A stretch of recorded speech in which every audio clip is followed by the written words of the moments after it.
નમસ્કાર, આપ જોઈ રહ્યા છો બદલાવ ન્યૂઝ। હું અમિત રાવલ આપની સાથે। હજારો યુવાન યુવતીઓ પોતાના ભવિષ્ય માટે વિદેશ જવાના સપના જુએ છે। પરિવારો દ્વારા જીવનભરની મૂડી તેઓના વિદેશ જવા પાછળ ખર્ચવામાં આવે છે।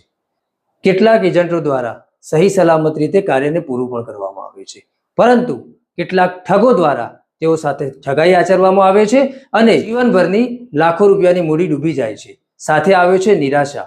કેટલીક વખતે આ નિરાશા મૃત્યુ સુધી લઈ જાય છે। થોડાક સમય પહેલા રણાસણમાં હર્ષિત નામના યુવાને જીવન ટૂંકાવ્યું હતું। વિદેશ જવાનું સપનું રોળાઈ જતા હર્ષિત નામના યુવાને આત્મહત્યા કરી હતી।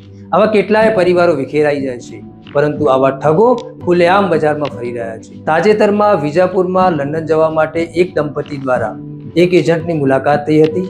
એપ્રિલ 2024માં આ દંપતી દ્વારા એજન્ટની મુલાકાત કરવામાં આવી હતી।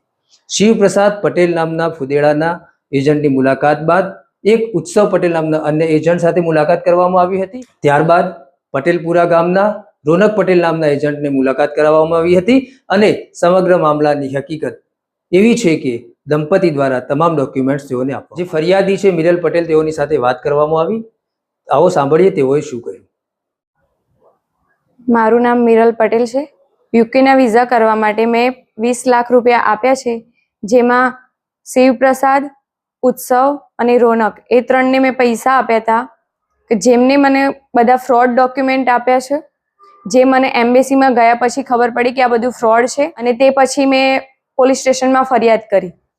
જે મારી સાથે બન્યું છે એનો હું ન્યાય માગું છું। પ્રથમ 5 લાખ રૂપિયા માંગવામાં આવ્યા હતા, ત્યારબાદ 15 લાખ રૂપિયા જેટલી રકમ માંગવામાં આવી હતી। આમ પરિવાર દ્વારા 20 લાખ રૂપિયા આરટીજીએસ દ્વારા એજન્ટોને ચૂકવવામાં આવ્યા હતા। પરિવારનો એવો પણ આરોપ છે કે સૌ પ્રથમ તેઓને પૈસા આપ્યા બાદ એજન્ટોએ તેમના પૈસાથી ઓફિસ બનાવી છે।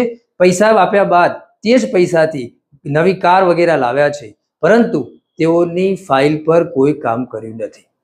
જે દંપતી વિદેશ જવાના સપના જોતું હતું, જે પરિવારે લાખો રૂપિયા એજન્ટોને આપ્યા હતા, તે લોકો દ્વારા વિદેશ જવાની પ્રોસેસ કરવાને બદલે પોતાના મોજ શોખમાં પૈસા ઉડાડ્યા હોવાનો પણ પરિવાર આરોપ લગાવી રહ્યો છે। એજન્ટો દ્વારા આ દંપતીને નકલી ડોક્યુમેન્ટ્સ આપવામાં આવે છે, નકલી વિઝા આપવામાં આવે છે। આ દંપતી દ્વારા એમ્બેસીમાં જાય છે અને એમ્બેસીમાં ગયા પછી તેઓને ખબર પડે છે કે તેઓની સાથે ફ્રોડ થયું છે અને આખી ઘટના પ્રકાશમાં આવે છે। ત્યારબાદ તેઓએ એજન્ટનો સંપર્ક કરતા તેઓ સાથે બીભત્સ રીતે વર્તન કરવામાં આવે છે, તેઓને સાથે ગાળાગાળી કરવામાં આવે છે।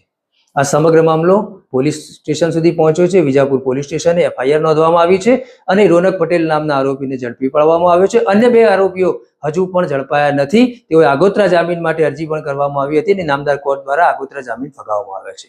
આ સમગ્ર કિસ્સો એક કિસ્સો નથી।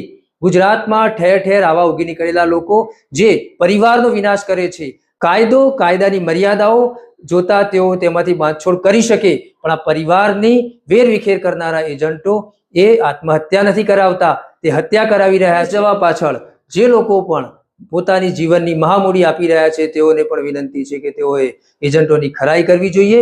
એવું નથી કે બધા ફ્રોડ છે, પણ આ બધી ટોળામાં રહેલા કેટલાક મહાઠગોને ઓળખવા પડશે અને તેવા લોકોને બહાર લાવવા પડશે, જેથી આપના પરસેવાના નાણાં ડૂબી ન જાય। સાવચેત રહો, સુરક્ષિત રહો। ફરી મળીશું। ધન્યવાદ।